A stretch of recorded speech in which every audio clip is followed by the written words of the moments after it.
Hello friends, I'm back with another great story. In this episode, we'll hear the story of Owen and Nova. Close your eyes and sit back. Sci-Fi Traveler is about to begin. The planet didn't care that Owen was having the worst Tuesday of his life. That was the first thought that crossed his mind as the Meridian's hull began to scream, a long, metallic shriek that no amount of engineering training could make sound like anything other than what it was. The sound of something that was never meant to fall, falling. The cockpit lit up in a cheerful cascade of red warnings, each one politely informing him of a disaster he was already fully aware of. Warning, thruster failure. Warning, atmospheric pressure critical.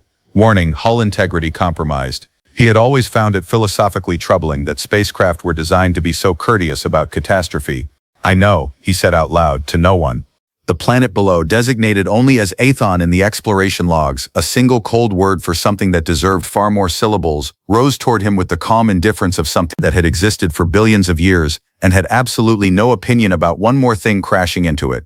Through the fractured viewport, Owen could see the surface beginning to resolve into something real, pale lavender stone, enormous crystalline formations that caught the dying light of Aethon's distant sun and threw it back in fractured prismatic columns. It was, objectively, one of the most beautiful things he had ever seen in his 31 years of living.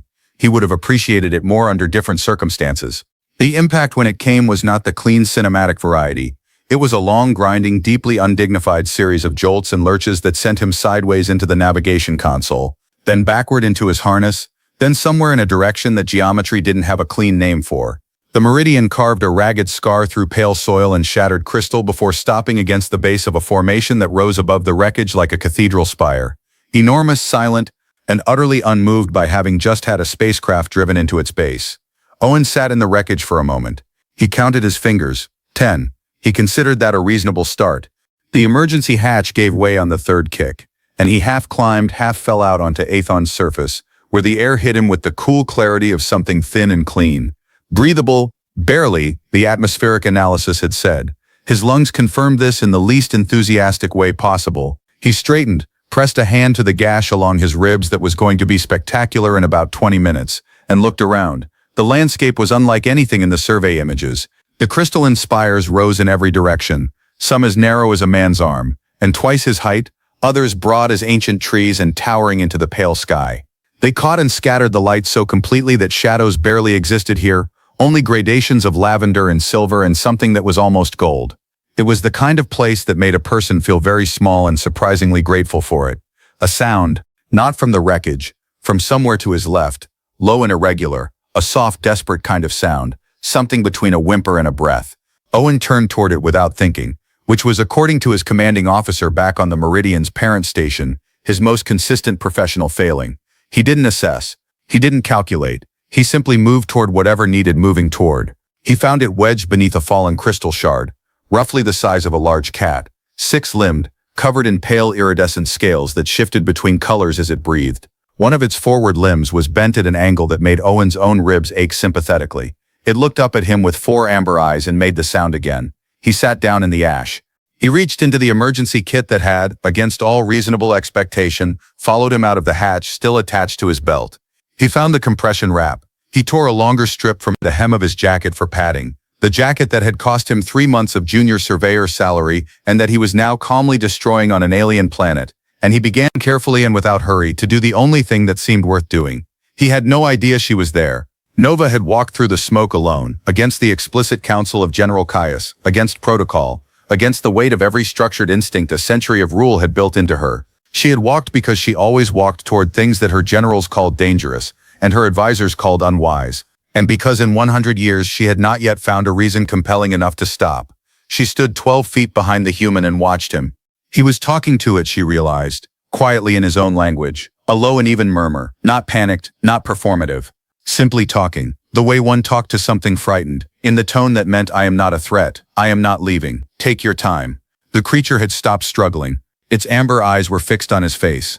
Nova stood in the settling smoke of the wreckage that had announced his arrival, like an act of cosmic discourtesy, and she watched a man she had been prepared to have executed 40 minutes ago tear apart an expensive-looking jacket for a wounded animal he had never seen before in his life.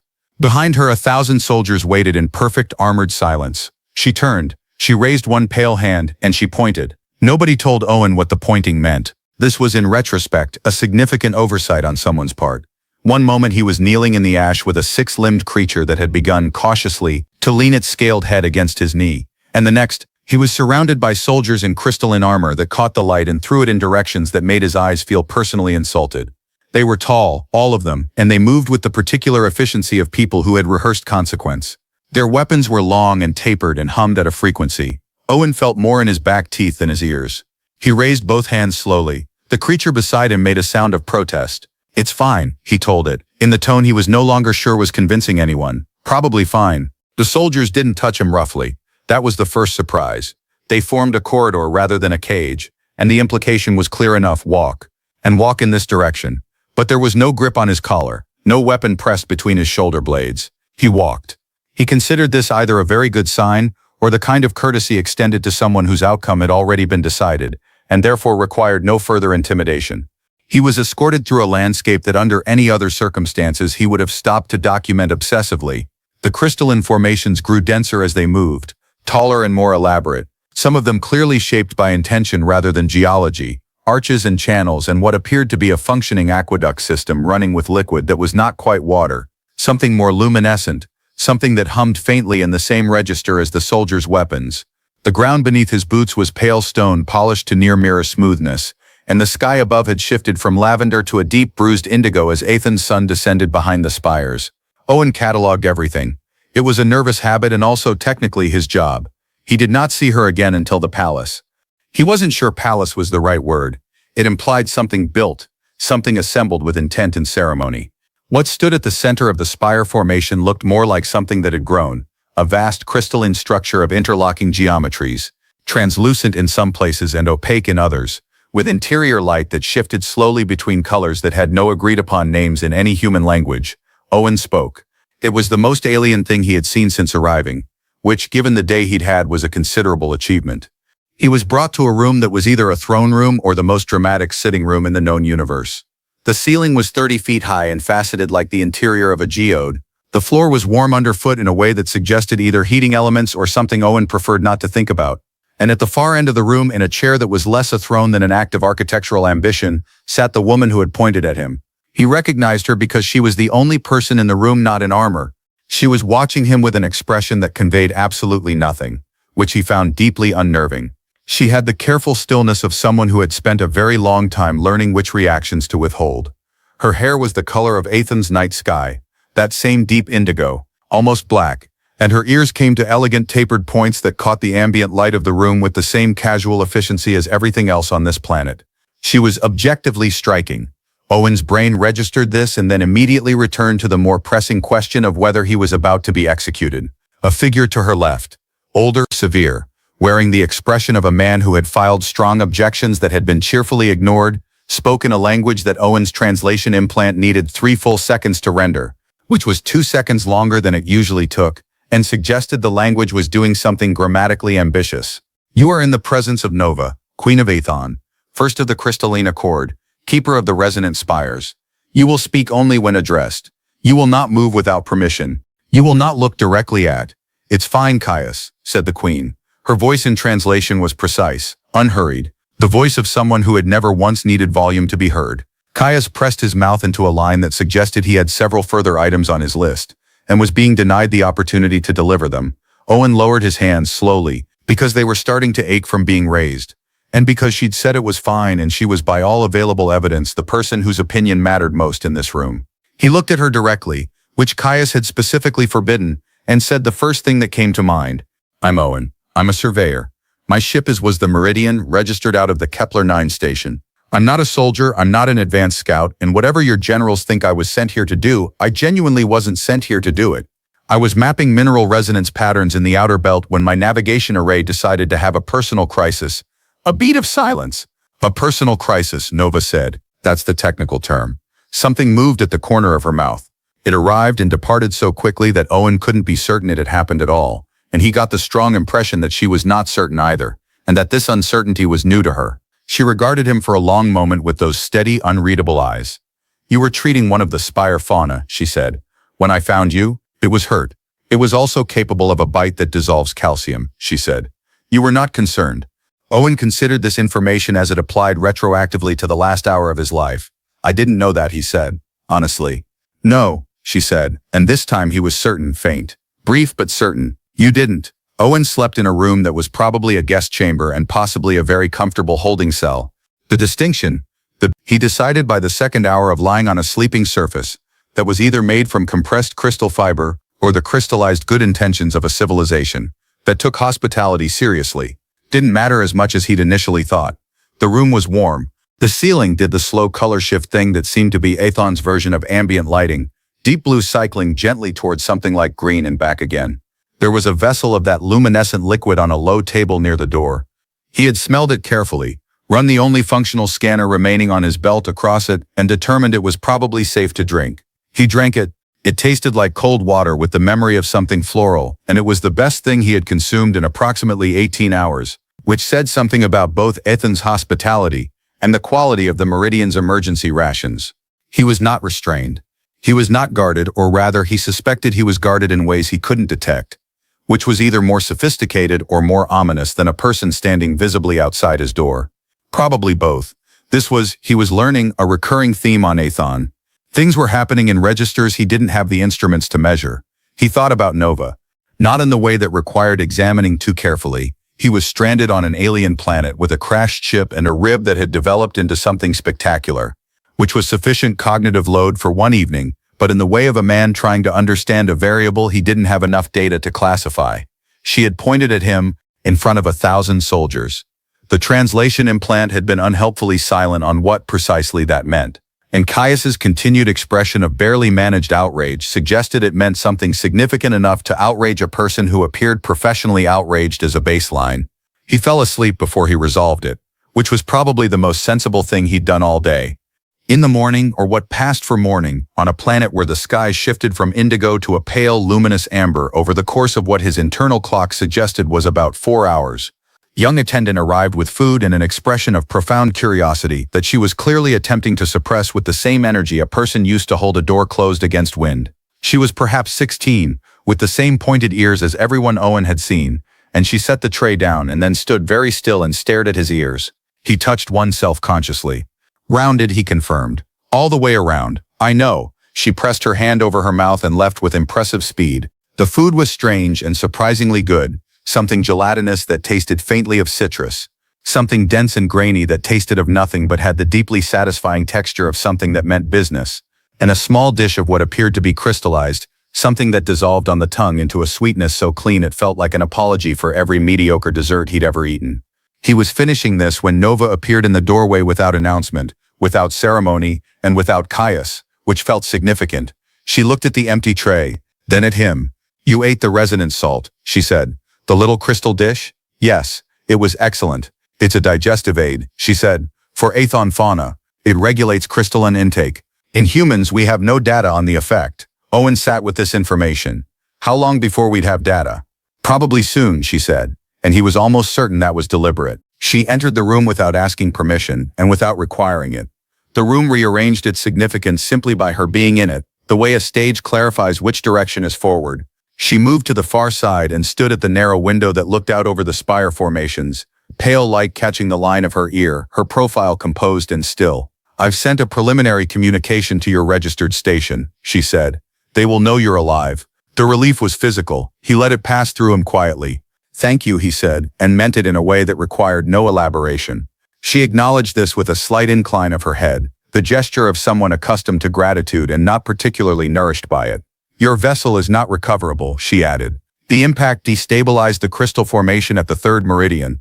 My engineers are displeased. I'm sorry about the spires. You didn't choose to crash. I'm sorry anyway. She looked at him then, turning from the window, and there was something in the evaluation of that look that felt less like assessment and more like recalibration, as if he had answered a question she hadn't technically asked, and the answer had not been what her models predicted. My council will convene this afternoon, she said. There are opinions about your presence here, about my decision yesterday. Your decision, Owen said carefully. The pointing. Yes. What did that mean? The pointing. No one's explained it, and I've had significant time to think about it, and I have several theories, none of which are helping my blood pressure. Nova regarded him with the patient composure of someone who had ruled an entire world for a century and had therefore achieved a relationship with silence that other people could only aspire to. It means, she said at a pace that suggested she was deciding, even now precisely how much to say, that I have claimed you. The room was very quiet. Claimed, Owen said. Yes, as in exactly what the word means. She held his gaze without discomfort. My people do not choose lightly, and they do not choose often. I have not chosen in 100 years. She paused, and something moved briefly across her expression. Not hesitation exactly, but its more composed cousin. Yesterday I did. Owen sat on the edge of the crystal fiber sleeping surface and thought about this with the full attention it deserved. Outside, through the narrow window, a spire caught the amber morning light and scattered it across the ceiling in slow shifting fragments, like a question being asked in a language he was only beginning to learn. Okay, he said finally. She raised an eyebrow, the first purely unguarded expression he'd seen from her. Okay, he said again, because he was a surveyor, and surveyors moved toward things they didn't understand yet. Tell me about the council. The council chamber was designed, Owen decided, specifically to make a person feel the full geological weight of their own insignificance. It was not a room so much as an argument made in architecture, a vast circular space carved directly into the living crystal of Aethon's bedrock, the walls rising in concentric tiers that caught the light and multiplied it until the air itself seemed to hum with accumulated luminescence. The ceiling was open to a shaft of pale sky, and around the chamber's circumference, at tiered intervals, sat the members of Nova's council, 11 figures in layered crystalline robes, each one wearing the expression of someone who had prepared remarks and intended to deliver them regardless of what anyone else said. Owen stood in the center of the floor, which was the lowest point of the room, and he noted the point from which every tier looked down. Whoever designed this room had opinions about power and had expressed them thoroughly. Nova sat at the chamber's highest tier, above the council, above the argument, in a chair that managed to be both austere and absolute. She had not looked at Owen since they entered. This was, she was fairly certain, intentional, a deliberate performance of impartiality that fooled no one in the room, including him, but which was apparently the correct formal posture, and therefore non-negotiable. Caius stood to speak first. Of course he did. His translation arrived in Owen's implant, with the slightly flattened affect of something rendered from ceremonial register, which meant it was technically accurate and emotionally approximately 20 degrees colder than the original. The council convenes on the matter of the foreign vessel's occupant, designated, he paused, with the precision of a man who found the word mildly offensive, Owen, a human, a surveyor of no military rank, no diplomatic standing, no formal relationship with any body recognized by the crystalline accord. He let that sit for a moment. And yet, Owen appreciated the and yet. It did a lot of work. The Queen's gesture of claiming, Caius continued, has not been invoked in 93 years. When last it was invoked, it was toward a commander of the Resonance Fleet, decorated across 7 campaigns, whose lineage traces to the founding houses. He looked at Owen with the expression of a man doing arithmetic he found personally distressing. The council respectfully requests that the Queen elaborate on the nature of her reasoning. 11 heads turned upward to the highest tier. Nova's expression did not change. The council's request is noted, she said. The council will proceed with its questions for the claimant, which was, Owen processed himself.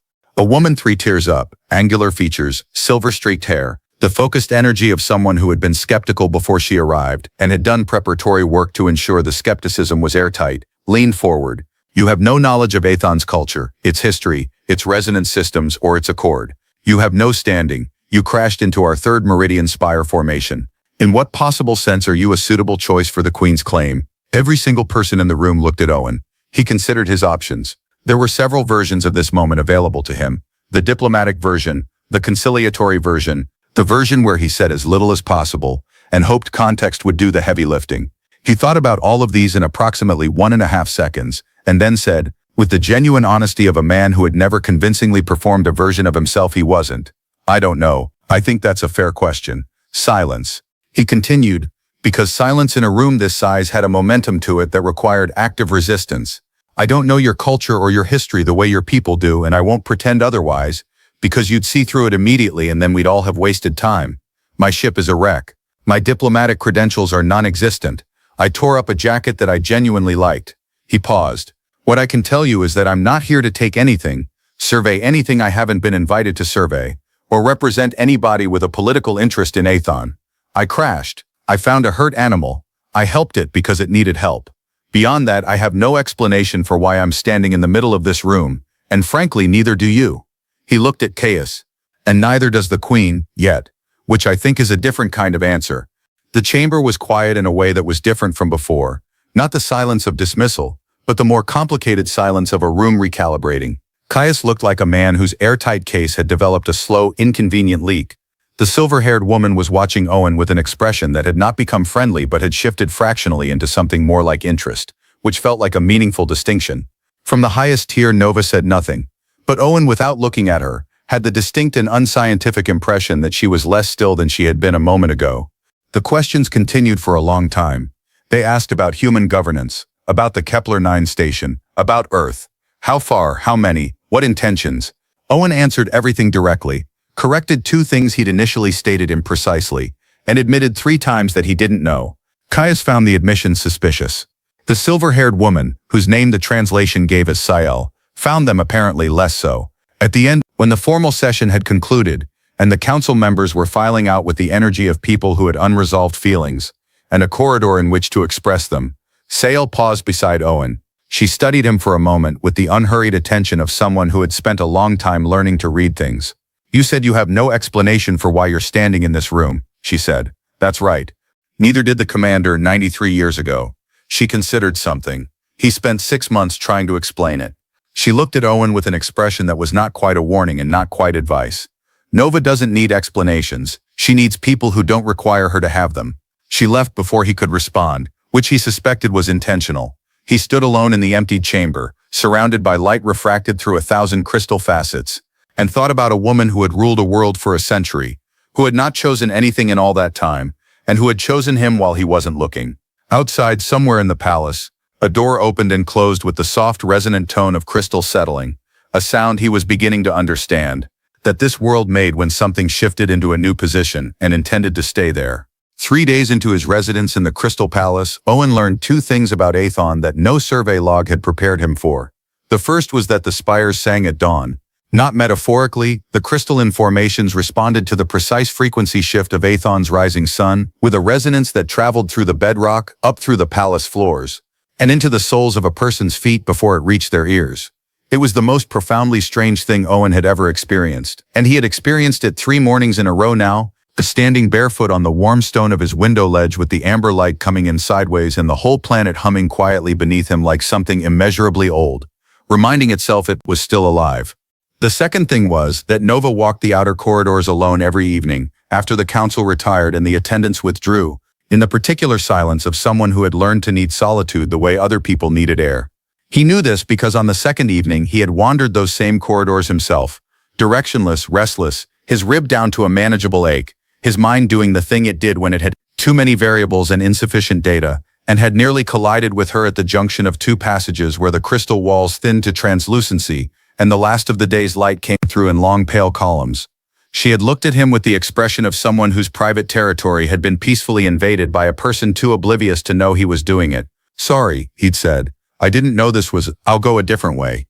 "There isn't one," she'd said. "The east corridors are sealed at evening for resonance maintenance. So this is the only..." Yes, they had walked together in silence for a while, which was somehow less awkward than it had any right to be, and at the end of it she had gone one way, and he had gone another, and neither of them had mentioned it the following morning. On the 3rd evening he brought 2 vessels of the luminescent liquid from his room, and when he found her at the same junction he offered one without comment, and she took it without comment, and they walked again. This time the silence had a different quality, not the silence of 2 people avoiding something, but the more companionable silence of 2 people who had silently agreed to stop performing the careful distance and see what was underneath. The council met again this morning, Nova said, when they had reached the far end of the corridor, where a wide, low archway opened onto an exterior terrace overlooking the spire formations. "I heard," Owen said. Caius looked at me twice at mid-meal with the expression of a man composing a formal document. "He's filed 3 objections to the claiming registry. How many does it take to be effective?" "None," she said. "The registry is mine. His objections are noted and retained for procedural completeness." She paused. "He knows this. He files them anyway. That's almost endearing. Don't tell him that." She set her vessel on the terrace ledge and looked out over the spires, which in the failing light had shifted from pale to something closer to silver, their edges blurring softly into the indigo sky. "He served my father. He has served me for 60 years. His objections come from a place of," she considered the word, "guardianship, even when they're wrong." Owen leaned against the archway and looked at her looking at the spires. and thought about 60 years of service and what it meant to be responsible for a world and everyone on it for a century without pause. Does it get heavy? He asked. 100 years of it. She was quiet long enough that he thought he'd overstepped. Then there are mornings when the spires sing and the light comes through a certain way and it feels like the first morning there ever was, and it isn't heavy at all. She picked up her vessel again. And there are council sessions with Caius. Owen laughed, a real one, sudden and unguarded, and the sound of it moved through the crystal corridor in a way he hadn't expected, resonating faintly off the walls before dissolving. Nova looked at him with an expression that was several things at once, none of which she appeared to have fully authorized. You do that, she said. Laugh? Make it. She paused in a way that was uncharacteristic of her, reaching for something. Simple. Things that are complicated. You make them simple without diminishing them. He considered this. I think I just don't have enough context to know I should be intimidated by them, he said honestly. Give me another few weeks and I'll probably be appropriately overwhelmed. You weren't intimidated by the council chamber. Oh, I was completely intimidated. I was just more interested than I was scared, and interest tends to win. She studied him in the way she had that felt less like judgment and more like cartography, as if she were mapping something whose full geography she didn't yet understand but intended to. Why surveying, she asked, as a life? The question was so straightforward, so absent of political architecture, that it took him a moment to receive it properly. Because everything I don't know yet is somewhere I haven't been, he said, and there's a lot of both. Something in her expression settled, not softened exactly, but resolved. The way a frequency found its resonance point and stopped searching. They stayed on the terrace until the spires went from silver to shadow, and the first of Aethon's 2 moons rose above the eastern formations, pale and unhurried, casting a light that was nothing like any light Owen had grown up under and was nevertheless unaccountably beginning to feel familiar. It was Sail who found him the following morning. She appeared at his chamber doorway with the purposeful energy of someone who had made a decision about something and was delivering the consequences. Behind her, 2 attendants waited with expressions of careful neutrality. The faction has escalated, she said without preamble. Owen appreciated this about Sail. She treated him like a person who could handle information at full speed. Caius has gathered 7 of the 11 council members. They intend to formally challenge the claim before the Accord registry closes at the next resonance cycle. She looked at him steadily. That gives you 4 days. 4 days to what? To give the Accord a reason. She let that settle. Not Nova's reason. Yours. Owen looked at her. What kind of reason? Sail's expression did something complicated and brief. The kind that comes from understanding what you're standing in the middle of, she said, and choosing to stand there anyway. She left before he could ask another question, which was, he was firmly convinced, simply how Sail operated as a person. He sat on the edge of the sleeping surface in the amber morning light, the spires still faintly humming their last dawn resonance through the floor, and thought about a woman walking empty corridors alone for a century, and a room of 11 people with prepared remarks, and 4 days, and the particular courage required not of grand gestures, but of simply being honest about where you were standing and why. Outside, the crystal formation nearest his window caught the light and scattered it across the wall in slow, shifting fragments. Patient and unhurried, the way Aethon did everything, as though it had learned long ago that most things worth waiting for simply needed time and a person willing to stay still long enough to receive them. 4 days felt like a short time until Owen stopped thinking about it as a deadline and started thinking about it as a distance, and distances he knew were navigated one step at a time. He spent the first day learning. He asked Sail questions with the systematic thoroughness of a man who had spent his career cataloging things he didn't understand yet, and Sail answered with the measured precision of someone who had decided, quietly and without announcement, that he was worth the investment. He learned the crystalline accord, not its ceremonies but its bones, the founding logic of it, the principles beneath the protocol. He learned that the claiming gesture was not merely romantic tradition but a declaration of civic trust, a statement made before the entire body of the accord that said, "This person's presence here is my responsibility. Their intentions are known to me. Their place among us is chosen." It was, Sail explained, the highest form of personal accountability a monarch could exercise. She didn't just say she wanted you here, Sail said, on the afternoon of the second day, over a tray of things Owen had learned to identify, and one thing he remained uncertain about.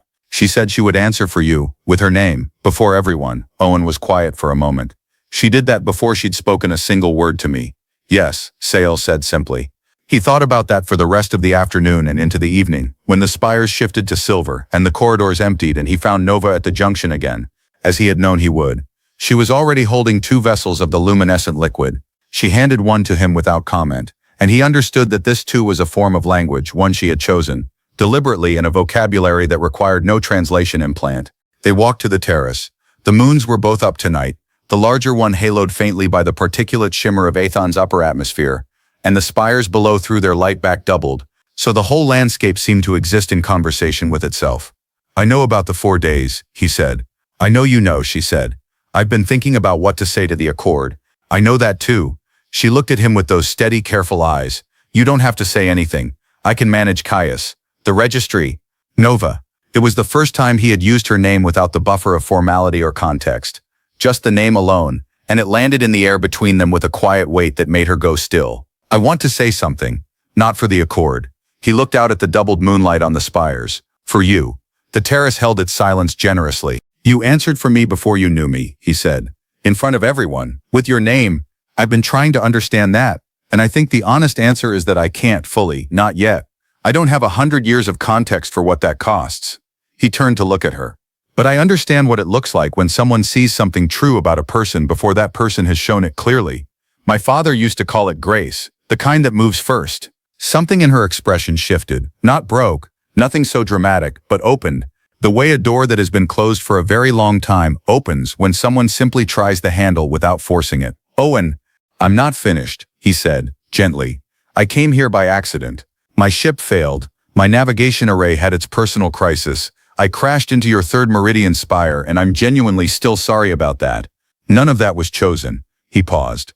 "But I'm here now, and everything since the crash, the room, the council, Sale's complete refusal to give me a moment to collect myself, the resonance salt incident." She made a sound that was almost a laugh. "All of it has been the least accidental thing that's ever happened to me. So whatever I say to the Accord tomorrow, I want you to know it's not strategy. It's just true."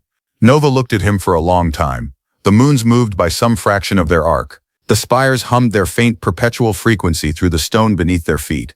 "I ruled for a century," she said finally, in a voice that had lost some of its careful architecture, "and I told myself that the not choosing was wisdom, that I was protecting something." She was quiet a moment.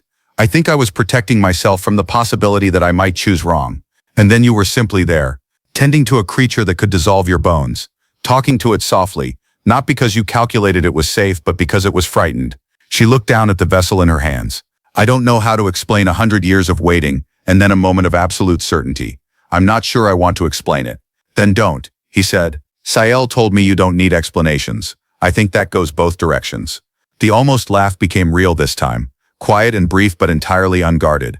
The sound of something genuinely surprised into being, and Owen thought he had never heard anything quite as worth traveling across the known universe for. The following morning, he stood before the Accord registry. Caius, the 7 aligned council members, Sael and the remaining 3, and Nova at the high tier, and he said what was true, that he had no lineage, no rank, no crystalline heritage, that he had arrived badly and expensively, that he understood the claim placed on him represented an accountability older than anything in human governance, and that he did not take it as a gift but as a charge, that he intended to learn Aethon's history with the same attention he gave to everything he didn't yet understand, which was by all available evidence considerable and sincere, that he could not promise to be what the Accord had previously imagined for its queen, but that he could promise to be present, genuinely, consistently, inconveniently present, in the way that actually mattered. Caius filed a final objection. It was noted and retained.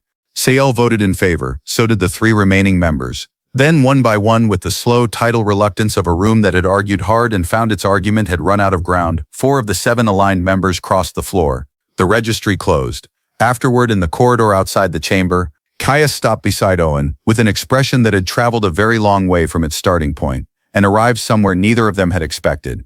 He was quiet for a moment, doing the arithmetic of a man recalculating something fundamental. "She hasn't laughed in 11 years, he said. "Before you came." He looked at Owen with the gruff, reluctant recognition of someone conceding a point that cost him something. "I still have objections." "I know," Owen said. "I'd be worried if you didn't." Something shifted in Caius's face. Not warmth exactly, but its geological precursor. He inclined his head by a fraction and walked away, which Owen was fairly certain was the closest thing to a blessing he was going to receive from that direction, and found he was genuinely moved by it. Nova was waiting on the terrace. Not the evening terrace, the morning one, on the palace's eastern face where the dawnlight came in long and amber, and the spires were just beginning their resonance, but building slowly through the stone beneath their feet, like the planet clearing its throat before it spoke. She didn't say anything when he arrived beside her. Neither did he. There was for the first time since he had crashed into her world and her morning and her century of careful solitude, nothing that urgently needed saying. Below them, the crystalline formations caught the new light and scattered it in every direction at once, fractured and refracted and multiplied into something far larger than its source. And Owen thought that this was in the end what Aethon did with everything it received. Took it in, transformed it, sent it back into the world as light. The planet hummed, the spires sang. Somewhere in the wreckage of the Meridian, a six-limbed creature with a healed limb and four amber eyes was probably doing something inadvisable. And two people stood at the edge of something neither of them had a word for yet, which was fine, because the best things rarely came with one. Well, friends, we've come to the end of Owen and Nova's story. If you enjoyed the story, please don't forget to hit the like button, leave your thoughts in the comments below, and subscribe to our channel so you don't miss the next one. See you in the next Sci-Fi Traveler story.